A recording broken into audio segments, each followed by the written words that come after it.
Hey there! Ever seen the news say the government is blowing billions on something ridiculous while the country is drowning in debt? People got furious and panicked. But do you know that almost every country on earth has debt? India, Germany, Switzerland, Qatar, you name it. Even big rich nations aren't safe from debt. Japan owes twice its entire economy. And the US? A cool $36 trillion debt and still counting. Sounds crazy, right? So have you ever wondered why are countries in debt? Why don't they just print unlimited money? Is debt really that bad? And if countries owe money, who are they borrowing from? And can a country be debt-free? So in this video, we'll talk all you need to know about debt. Let's get started.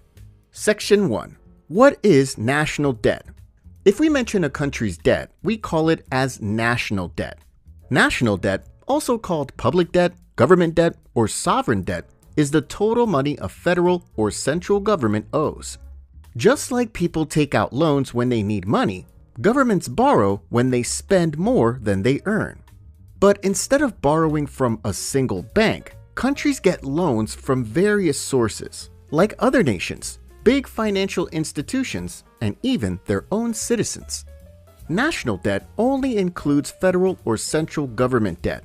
So U.S. national debt only includes U.S. federal government's debt, but it does not include local or state debt, like California or Texas's debt.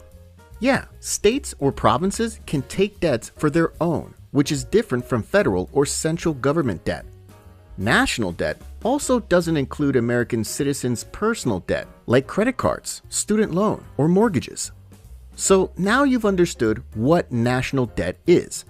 Your next question is, why do countries borrow in the first place? We'll cover that in the next section. Section 2. Why do countries borrow money? Why do governments need to borrow money when they can just print more money? Well, when the government prints money mindlessly, they think they have unlimited money and will spend recklessly, flooding the economy with cash. This will cause hyperinflation, makes prices skyrocket, and crash the economy. As a result, investors and foreign countries will lose trust and think of the money as worthless as toilet paper. This already happened in Venezuela and Zimbabwe. Borrowing, however, keeps them disciplined as debt comes with interest. This forces governments to manage their money more responsibly as they need to repay the debt. If you want more explanation, check out my other video, Why Don't We Just Print More Money? Link in the description. Now let's look at why governments borrow in the first place. The first reason is to cover budget deficits.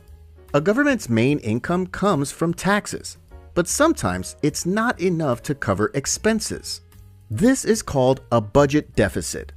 For example, if the government collects $3 trillion in taxes, but needs $4 trillion to fund education, healthcare, and public services, that leaves a $1 trillion gap. So what are the options? Cutting spending? That means fewer services, worse education, and underfunded healthcare. People won't be happy and will probably protest the next day. Raising taxes? That makes life harder for everyone, and it might lead to even bigger protests. So the easiest solution is borrowing money to cover the deficit. And we haven't talked about the government corruption. Second reason is to invest in growth. Borrowing isn't always a bad thing. Imagine your country needs roads, schools, and hospitals, but the government has no money and refuses to borrow. Instead of building them now, they would have to wait years to save up. In the meantime, people struggle with bad roads, lack of schools, and poor healthcare. But if the government borrows, they can build these things now, helping people sooner and improving the economy faster. These investments can help grow the economy, which in turn increases tax revenue and eventually make it easier to pay off the debt later. Third reason is to handle crises and emergencies. Sometimes governments have no choice but to borrow. When unexpected events like wars, crises, natural disasters, or pandemics happen, they need to act fast. For example, In 2020 alone, the US borrowed $3.8 trillion, which is about 18% of its GDP, for COVID-19 relief, stimulus checks, and business aid. Without this, the economy could have been worse, and many more people would have lost their jobs. Fourth reason is to pay off existing debt. You're not the only one who takes loans to pay off old loans. The governments have mastered this trick better than you. So let's say a country borrowed money in 2010 with a repayment deadline in 2020. But when 2020 arrives, it cannot afford to pay it back. What does it do? Of course, take another loan in 2020 to repay the 2010 debt. And this cycle will keep going. As long as the country manages its debt responsibly, it's not necessarily a problem. But if debt spirals out of control, well, that's exactly what happened to Sri Lanka, which defaulted on its $51 billion external debt in 2022, leading to mass protests and chaos. Fifth, to control interest rates and inflation. Sometimes governments borrow money as a financial tool, not just because they're short on cash. By issuing bonds, they can control inflation, stabilize their currency, and influence interest rates. For example, when inflation is too high, governments can issue bonds to pull money out of the economy, reducing inflation. On the other hand, when the economy is too slow, governments can borrow more to inject more money into the economy and stimulate growth. Of course, it's not that simple, but that's the simplest logic. Now that we know why countries borrow money, the next question is who is actually lending them all this money? Let's find out in the next section. Section 3. Who lends money to countries? You'll realize that governments often take on billions, sometimes trillions of dollars in debt. And you might be wondering, which bank has $1 trillion of money? Well, the government doesn't just borrow from one source. They borrow that money from three main sources, which are domestic, foreign, and central bank. Let's break it down. First is from domestic lenders. If you don't know, you can lend your money to your own country. This is called bonds. So when you buy bonds and treasuries, you are lending your money to the government, and the government will repay you the money back plus interest. So local citizens, like American citizens, can buy U.S. Treasury bonds. And not only people, local U.S. commercial banks, like Bank of America, can also buy U.S. bonds. Some ETF and mutual funds, even some companies, also buy bonds as their investments too. Not only private investors, even government agencies can buy bonds too. This is called intra-government debt. So government agencies like Social Security in the US can use their extra money to buy government bonds in order to get the interest. So they can get more funds to provide more benefits. In fact, in March 2025, about $7.3 trillion, or 20% of US national debt, is intra-government debt. Now, the second is from foreign lenders.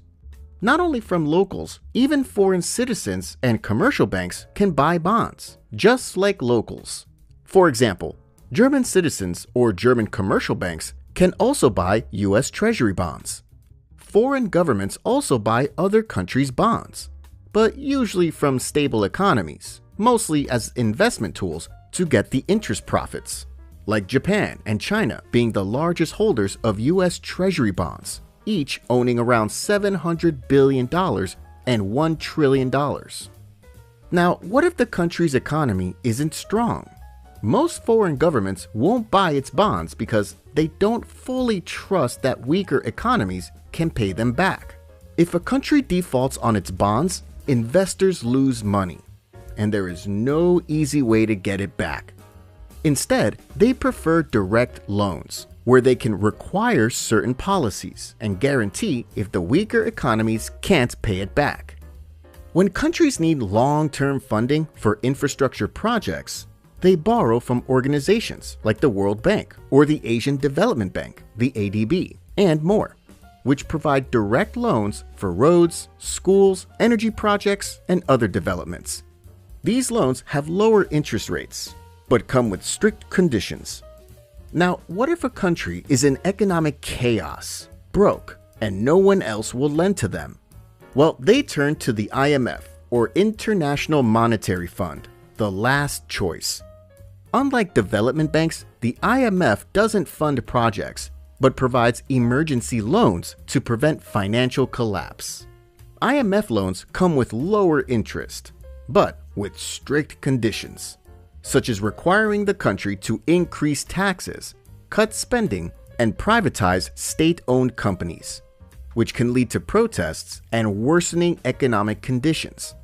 Greece, Argentina, and Indonesia became worse after following IMF's requirements. Third is from its own central bank. Governments can, in theory, borrow from their own central banks. This is called debt monetization, or monetary financing, where the central bank prints new money and uses it to buy government bonds. But since it involves bonds, it also comes with interest. However, most countries don't do this anymore because it can cause currency devaluation and hyperinflation. Instead, central banks can still buy government bonds, but they do it indirectly by purchasing them from commercial banks that bought them first. This is mostly done to control interest rates and inflation, not to really lend money to the government, which I explain more in my inflation video. Yeah, link in the description. Now that we know why countries borrow money and who lends to them, now we go to the next section. Section 4. Is national debt a bad thing? Well, not really, because debt can be good or bad, depending on how it's used and whether a country can manage it properly. Debt can be beneficial if used and managed wisely. As I mentioned, when governments borrow to build infrastructure and public services, which can boost the economy, in times of crisis, like COVID-19, borrowing helps stabilize the economy and support businesses. So as long as the debt is manageable, it's good. But too much debt is also dangerous. If a country keeps borrowing just to repay old debt, they fall into a debt trap. When debt grows too large, a country spends more on interest than essential services, like healthcare and education. If investors lose confidence, they doubt whether the country can repay its debt, which lowers its credit rating. Yeah, countries also have credit ratings, just like your credit score at the bank. A bad rating makes borrowing harder, so investors stop lending or demand higher interest rates, leading to a debt crisis and possible default, which means the country gives up on paying its debt, like Sri Lanka in 2022. A country defaulting is different from a business going bankrupt. So if you want a full video on what happens when a country defaults, let me know in the comments. Now, how much debt is too much? There's no exact number, but one way to measure it is the debt to GDP ratio, comparing a country's total debt to the size of its economy, or GDP. So, for example, let's say a country has a 60% debt to GDP ratio. It means if that country has $100 billion GDP, then its debt is around $60 billion. Many economists consider 60% or lower a safe level, but it's not a strict rule. Some countries, like the United States, have a debt ceiling, which is a law that sets a limit on how much debt the government can take on. If the debt hits this limit, the government can't borrow anymore in order to make US more responsible managing its debt. But this is quite useless because the US just raises the ceiling every time to avoid default. Now that we know when national debt is good or bad, now your next question might be, can a country be 100% debt-free? Well, let's find out in the next section. Section 5. Can a country be debt-free? Technically, yes, but in reality, almost no country is completely debt-free, and for most economies, being debt-free isn't even a good idea. So, is there a country with zero debt? The answer is none. Every country in the world has some level of debt. The closest example of being debt-free is Macau. But Macau is not a country. It's a special administrative region of China, so it doesn't count as a sovereign nation. Macau can afford to be debt-free because it's tiny, with just around 700,000 people and an area about half the size of Manhattan. Also, Macau earns billions from casinos, even more than Las Vegas casinos. And of course, we can't just turn the entire US into one giant Las Vegas to pay off the debt. But even if a country could be debt-free, most don't even try. As I said before, if a country can manage its debt properly, debt can be beneficial for the country.